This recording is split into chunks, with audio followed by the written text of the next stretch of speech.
تھوڑی ہی دیر میں آہلہ اور مصطفیٰ صاحب سب ہاسپٹل میں موجود تھے۔ ڈاکٹر سے پوچھ کر آہلہ کمرے میں داخل ہوئی تو مروہ کو اس حالت میں دیکھ کر اس کا دل دکھا۔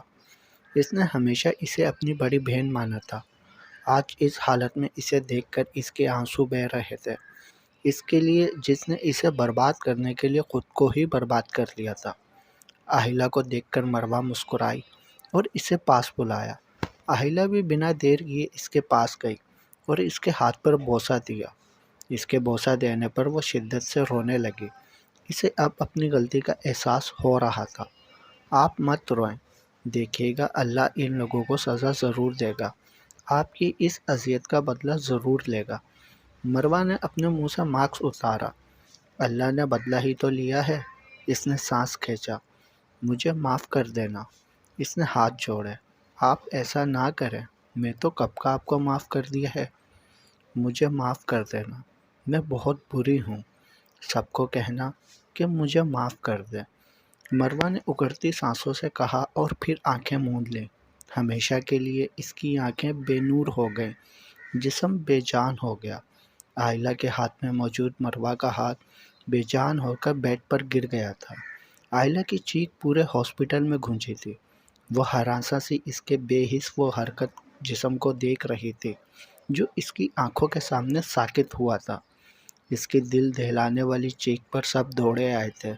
سامنے ہی آہلہ کو وحشت سے مروہ کے وجود کو دیکھتے ان سب کے دل ڈر گئے تھے۔ ڈاکٹر کی ٹیم جلدی سے کمرے میں داخل ہوئی اور مروہ کی نبض کو چیک کیا تھا جو کہ بالکل ساکن تھے۔ وہ زندگی ہار گئی تھی۔ ڈاکٹر نے نفی میں سر ہلایا تھا اور شمع کی چیخوں نے ہاسپٹل کی در و دیوار کو ہلا کر رکھ دیا۔ میت کی حالت ایسی نہیں تھی کہ اسے زیادہ دیر رکھا جاتا، اس لیے فوراً ہی اس کی تبدیل کر دی گئی تھی۔ نور لوگ بھی وہیں موجود تھے۔ شمع تو سنبھلے نہیں سنبھل رہی تھی۔ اس نے اپنی اکلوتی بیٹی کھوئی تھی۔ صبر بھی آتا تو کیسے آتا؟ ایک ماں کو کہنا کہ صبر کرو بہت آسان ہوتا ہے، لیکن یہ صرف ایک ماں ہی جانتی ہے کہ وہ کس کرب سے گزر رہی ہوتی ہے۔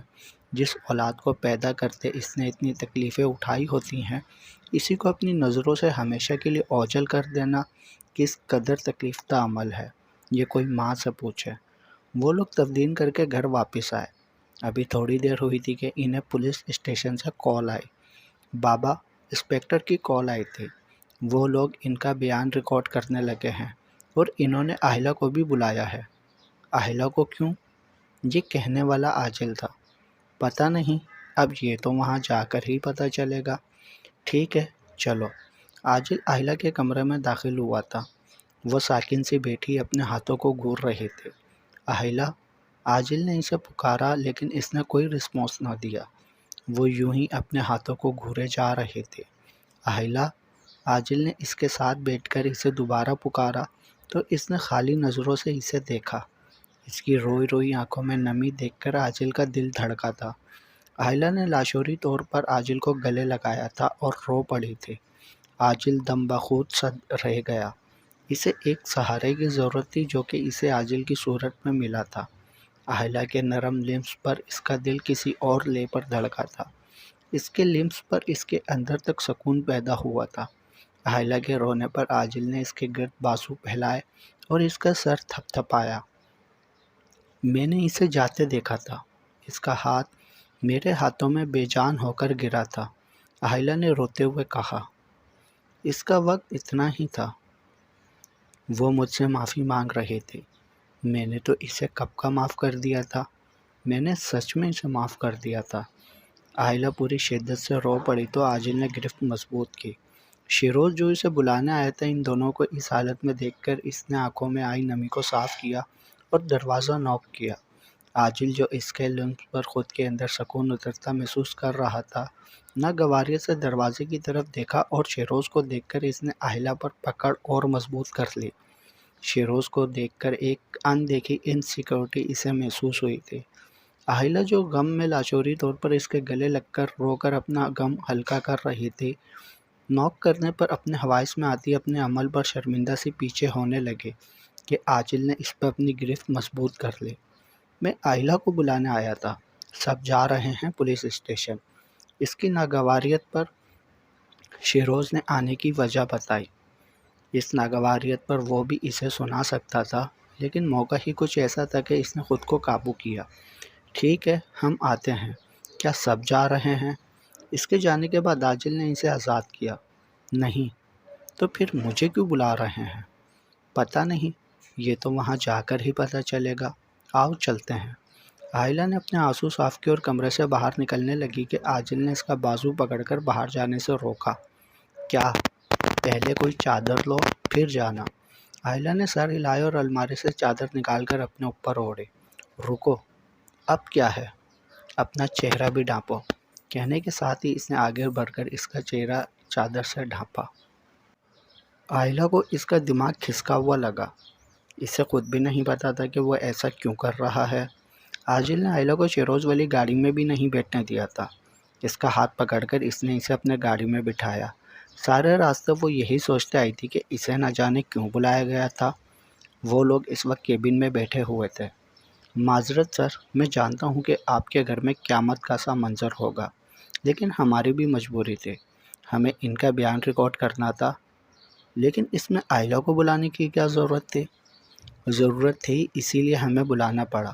چلیے، آپ لوگوں کو بھی پتہ چل جائے گا کہ ہم نے کیوں آپ کی وائف کو بلایا ہے۔ اب وہ لوگ ٹارچر روم میں تھے، جہاں بیان ریکارڈ کیا جانا تھا۔ ان میں سے ایک لڑکے کو تو شیروز پہچان گیا تھا۔ اس کا دل کر رہا تھا کہ وہ ابھی کے ابھی اسے شوٹ کر دے۔ جو دوستی کی آڑ میں ایک حیوان تھا، وہ اسے کر بھی دیتا، لیکن انسپکٹر فراد نے اسے ایسا کرنے سے روکا۔ رشید، ایک کیمرہ سیٹ کرو۔ چلو اب سچ سچ بتاؤ سب کچھ۔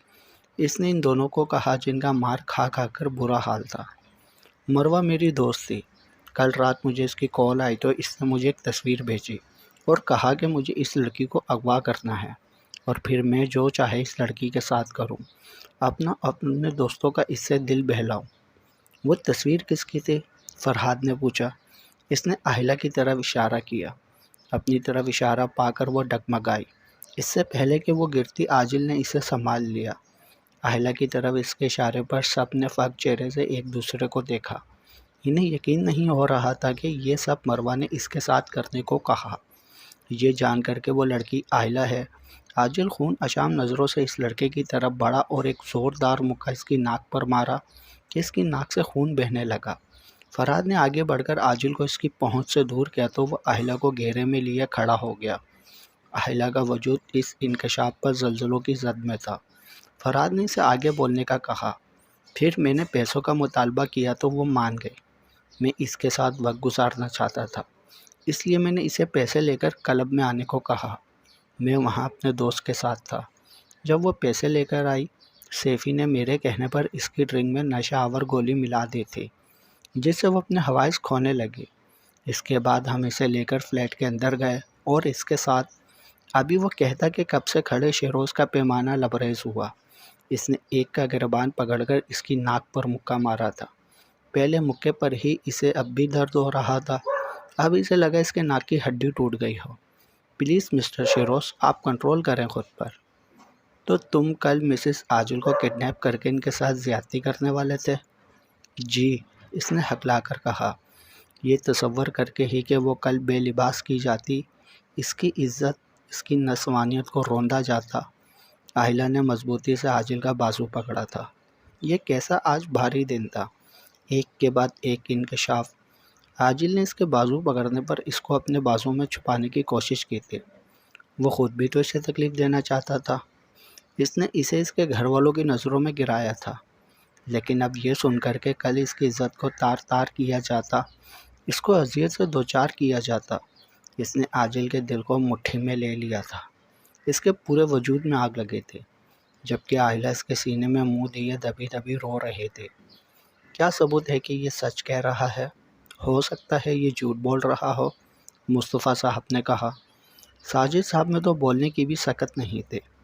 یہ سچ کہہ رہا ہے، لیکن پھر بھی آپ لوگوں کی یقین دہانی کے لیے آپ کو ریکارڈنگ سنوا دیتے ہیں۔ ریکارڈنگ سن کر تو کسی قسم کا شائبہ باقی نہ تھا، ہر چیز کلیئر ہو چکی تھی۔ سب ہی سکتے کے عالم میں تھے۔ ساجد صاحب تو مصطفیٰ صاحب سے نظریں تک چرا رہے تھے۔ تم لوگوں کو دل بہلانا تھا نا، تو چلو آج تمہارا دل بہلاتا ہوں۔ اس کے بعد تمہارا دل اتنا بھر جائے گا کہ تمہیں اس کی چاہ نہیں رہے گی۔ عاجل نے ان کی طرف قدم بڑھاتے ہوئے کہا، پلیز ان کے کیے کی سزا ان کو عدالت دے دے گی۔ اہلیہ نے اسے کہا، کیوں؟ کیا تمہارا دل نہیں کر رہا کہ تمہارے بارے میں ایسا سوچنے والوں کو جان سے مار دوں؟ عاجل نے ابرو اچکائی، ہم کون ہوتے ہیں کسی کو سزا دینے والے، اور اللہ کا انصاف زیادہ اچھا ہوتا ہے، اس لیے تم انہیں ان کے حال پر رہنے دو۔ ٹھیک ہے، وہ ان لوگوں کی بوٹی بوٹی کر دیتا، لیکن اہلیہ کے کہنے پر وہ اسے لیے باہر آ گیا۔ میں مروہ آپی کو معاف کر چکی ہوں، اس لیے آپ سب سے گزارش ہے کہ اس بات کو یہیں دبا دیا جائے۔ کرنے والی اس دنیا سے اپنا بھگت کر جا چکی ہے، اس لیے میں نہیں چاہتی کہ کوئی انہیں برے الفاظ میں یاد کرے۔ اہلیہ نے بھیگے بھیگے لہجے میں کہا۔ اس کے اتنے ظرف پر عاجل اس کو دیکھ کر رہ گیا۔ مصطفیٰ صاحب کو اس کی بات بہت پسند آئی تھی۔ عاجل رات کو لے کر اسے گھر واپس آ گیا تھا۔ اہلیہ ساری رات روتی رہی تھی۔ اس نے مروہ کو سچے دل سے معاف کر دیا تھا، لیکن بار بار اپنے بے آبرو ہونے کا سوچ کر ہی اس کی آنکھوں سے آنسو نہیں رک رہے تھے۔ یہ کیا کر دیا آپ نے مروہ آپی؟ میرے ساتھ برا کرتے کرتے خود کو برباد کر لیا۔ کاش آپ اتنی بدگمان نہ ہوتی تو آج آپ ہم سب کے درمیان ہوتی۔ اہلیہ نے کرب سے سوچا۔ عاجل کمرے میں بیٹھا ڈرنک پر ڈرنک کر رہا تھا۔ اس کا دل جل رہا تھا، نہ جانے کیوں اس قدر اس کے اندر جلن تھی کہ یہ شراب بھی اس کے اندر لگی آگ کو کم نہیں کر پا رہی تھی۔ جب بھی ریکارڈنگ کے الفاظ اس کے کانوں میں گردش کرتے، اس کا دل کرتا کہ وہ ان سب کو جا کر شوٹ کر دے جنہوں نے ایسا سوچا بھی۔ اس کا دماغ اس طرف تو جا ہی نہیں رہا تھا کہ وہ کیوں اتنا پاگل ہو رہا ہے۔ اس وقت اسے صرف اپنے اندر لگی آگ کو مٹانا تھا، جو کہ ختم ہونا تو دور کی بات، کم ہونے کو بھی نہیں آ رہی تھی۔ یہ دنیا مکافات عمل ہے، یہاں جو شخص جس کے لیے گڑھا کھودتا ہے اس میں خود ہی گرتا ہے۔ مروہ نے اہلیہ کو بے لباس کرنا چاہا اور خود بے لباس ہو گئے۔ نہ صرف بے لباس بلکہ اپنی جان سے چلے گئے۔ اہلیہ نے کسی کا برا نہ چاہا تو اللہ نے اسے اپنی حفاظت میں رکھا کہ عاجل جیسا برا کرنے والے سے بھی اس کی عزت محفوظ رہے۔ آج گھر میں مروہ کے ایصال ثواب کے لیے قرآن خوانی کروائی جا رہی تھی۔ نور لوگ بھی آج یہیں تھے۔ ساجد صاحب کے دل میں بھی اب اہلیہ کے لیے پھر سے نرم گوشہ پیدا ہو گیا تھا، جس کا ثبوت انہوں نے اس کے سر پر شفقت سے ہاتھ رکھ کر دیا تھا۔ عاجل کو تو اس سب میں کوئی دلچسپی نہیں تھی، لیکن وہ شروع سے ان سیکورٹی پر آ گیا تھا۔ نور تو جتنا حیران ہوتی کم تھی، کیونکہ وہ جب بھی گھر میں میلاد وغیرہ کرواتی تھی وہ ہمیشہ غائب ہوتا تھا۔ صوفیہ اور فاریہ کو بھی اہلیہ نے بلایا تھا۔ وہ اب ان سے مزید جھوٹ نہیں بولنا چاہتے تھے۔ قرآن خوانی پڑھ کر سب کو کھانا کھلایا گیا۔ اب گھر میں صرف مصطفیٰ کی فیملی اور فاریہ صوفیہ تھی۔ محلے والے کھانا کھا کر جا چکے تھے۔ شمع بیگم چپ سی ہو گئی تھی، نہ بولتی تھی نہ کسی کے سوال کا جواب دیتی۔ ان کو مروہ کا گہرا صدمہ پہنچا تھا۔ پہنچتا بھی کیوں نہ، وہ ان کی اکلوتی اولاد تھی۔ دکھ تو بہت بڑا تھا، صبر بھی آہستہ آہستہ ہی آنا تھا۔ اہلیہ نے ان کو کھانا کھلا کر دوائی دے کر سلا دیا تھا، کیونکہ وہ جتنا مروہ کے بارے میں سوچتی اتنا ہی ڈپریشن میں جاتی، جو کہ ان کی صحت کے لیے اچھا نہیں تھا، اور ایسے میں نیند ان کے اعصاب کے لیے بہت ضروری تھی۔ وہ ان کے کمرے سے نکل کر اپنے کمرے میں آ گئی، جہاں صوفیہ اور فاریہ تھی۔ اس نے کمرے میں آ کر گہرا سانس لیا، گویا اپنی اعصابی و ذہنی تھکن کو اس سانس میں خارج کیا تھا۔ بہت افسوس ہوا علی تمہاری کزن کا سن کر۔ صوفیہ نے افسوس کیا۔ ہاں بس وہ اپنی زندگی ہی اتنی لکھوا کر لائی تھی۔ اللہ ان کے درجات بلند فرمائے اور آگے ان کے لیے آسانیاں پیدا کرے، آمین۔ آنٹی کی طبیعت کیسی ہے؟ فاریہ نے پوچھا۔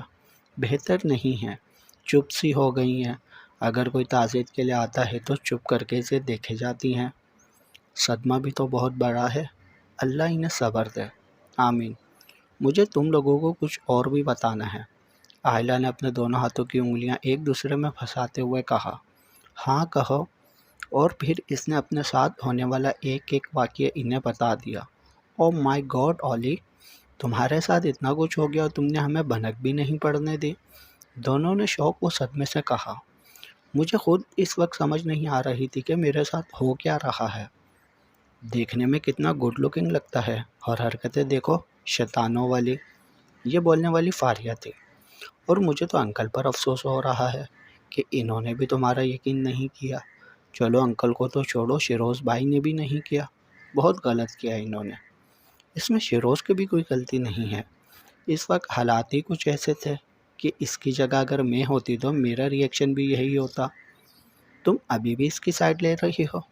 نہیں، میں اس کی سائڈ نہیں لے رہی، بلکہ حقیقت بتا رہی ہوں۔ اچھا، اب آگے کیا کرنا ہے؟ زندگی کی اگلی سانس کا پتہ نہیں ہے، اور جب تک میری سانس چل رہی ہے میں نہیں چاہتی کہ میں اسے کسی بھی بدلے، عداوت یا دشمنی کی نظر کر دوں۔ اس لیے میں نے شیروز کو بھی سچے دل سے معاف کر دیا ہے، اور عاجل کو بھی، اس سب کے لیے جو اس نے میرے ساتھ کیا ہے، اور میں آج اس سے باقاعدہ معافی بھی مانگ لوں گی، آہلہ نے بتایا۔ دروازے کے پار کھڑا وجود خود کو زمین میں گرتا محسوس کرنے لگا۔ اس نے کیا کیا تھا، اور اس کا ظرف کتنا بڑا تھا۔ وہ مردہ قدموں سے واپس پلٹ گیا تھا۔ تو اس کے بعد کیا وہ تمہیں معاف کر دے گا؟ کیونکہ اب تک اس نے جو بھی کیا ہے تمہارے ساتھ، اسے دیکھ کر مجھے نہیں لگتا کہ وہ تمہیں معاف کر دے گا اتنی آسانی سے۔ صوفیہ نے پچھلی باتوں کو سامنے رکھتے ہوئے اپنا خدشہ ظاہر کیا، جو کہ ایک طرح سے صحیح بھی تھا۔ وہ معاف کرے یا نہ کرے یہ اس کا عمل ہے، لیکن معافی مانگ کر میرا ضمیر مطمئن ہوگا، اور سب سے بڑھ کر میں اپنے رب کے سامنے سرخرو ہو سکوں گی۔ ہم تمہارے ساتھ ہیں۔ انہوں نے اسے گلے لگایا۔ شیروز صوفیہ کو طلحہ کا پیغام دینے آیا تھا، لیکن اندر سے ہونے والے انکشاف پر دم بخود رہ گیا۔ اس نے کیا کر دیا تھا؟ واقعی اس نے صحیح کہا تھا کہ جب اسے حقیقت معلوم ہوگی تو وہ پچھتائے گا۔ ہاں، وہ واقعی پچھتا رہا تھا کہ کاش وہ اس پر یقین کرتا، نہ کہ تصویروں پر، لیکن کاش ہی ہوتا ہے۔ شیروز سر ہاتھوں میں گرائے اپنی نادانی پر، اپنی کم عقلی پر خود کو کوس رہا تھا کہ اسے یاد آئے کہ وہ تو طلحہ کا پیغام دینے آیا تھا، اور طلحہ بھی اس کا انتظار کر رہا ہوگا۔ وہ اپنی ندامت سمیت دوبارہ اس کے کمرے کی طرف بڑھا، لیکن اب اس کے قدموں میں بھی ندامت تھی۔ اس نے دروازہ نوک کیا اور اندر آیا۔ وہ میں صوفیہ اور فاریہ کو بلانے آیا تھا، طلحہ ان کا نیچے ویٹ کر رہا ہے۔ شیروز نے نظریں جھکا کر کہا۔ یہ نظریں آج احترام سے نہیں بلکہ شرمندگی سے جھکی ہوئی تھیں۔ وہ دونوں چلی گئی۔ کیا تم نے واقعی مجھے معاف کر دیا ہے اتنی آسانی سے؟ شیروز نے اس سے پوچھا۔ آہلہ نے ناسمجھی سے اسے دیکھا۔ میں تمہاری اور ان لوگوں کی باتیں سن چکا ہوں، اس کی ناسمجھی پر شیروز نے کہا۔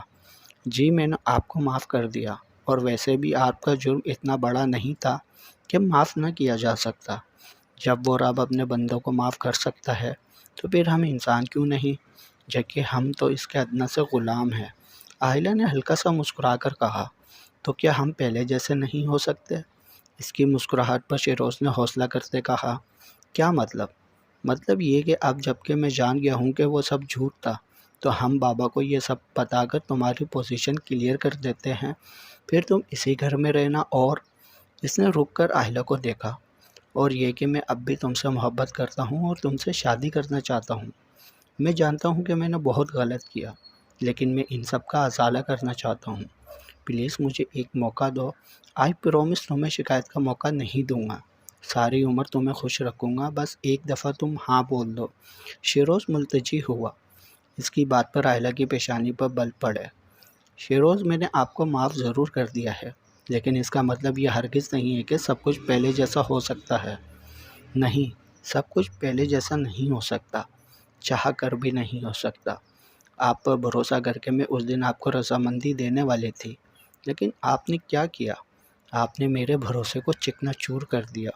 جب ایک بار کسی پر کیا گیا بھروسہ ٹوٹ جاتا ہے نا، تو دوبارہ وہ بھروسہ قائم نہیں ہوتا۔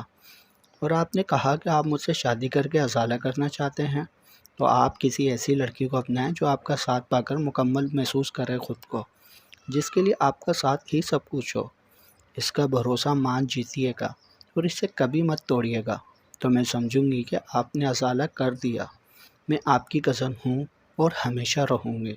خون کے رشتے ٹوٹا نہیں کرتے، کوئی اور رشتہ ہم میں ہو یا نہ ہو، کزن کا رشتہ ہمیشہ ہمارے درمیان رہے گا، اور میں امید کرتی ہوں کہ اب آپ اس رشتے کا پاس رکھیں گے۔ آئلہ نے مسکرا کر امید سے کہا، میں تمہیں مایوس نہیں کروں گا۔ شیروز نے بھی مسکرا کر کہا، جبکہ دل میں تو کرچیاں تھیں، لیکن وہ جب اس سے کزن ہونے کا مان نہیں چھین رہی تھی تو وہ بھی اس مان کو توڑنا نہیں چاہتا تھا۔ ایک اور وجود ان کی باتیں سن کر پلٹا تھا۔ شیروز جب کمرے میں آیا تھا تو اس کے قدموں میں ندامت تھی، لیکن اب ندامت کے ساتھ ساتھ شکست بھی تھی۔ گھر آ کر آج پھر عاجل نے حرام کو اپنے اندر ہنڈیلنا شروع کر دیا تھا۔ آج اسے وہ خود سے دور جاتی دکھائی دی تھی ایک پل کے لیے، لیکن دوسرے ہی پل جب اس نے شیروز کو انکار کیا تھا تو وہ انکار اس کے دل کے اندر ٹھنڈی پھوار بن کر برسا تھا۔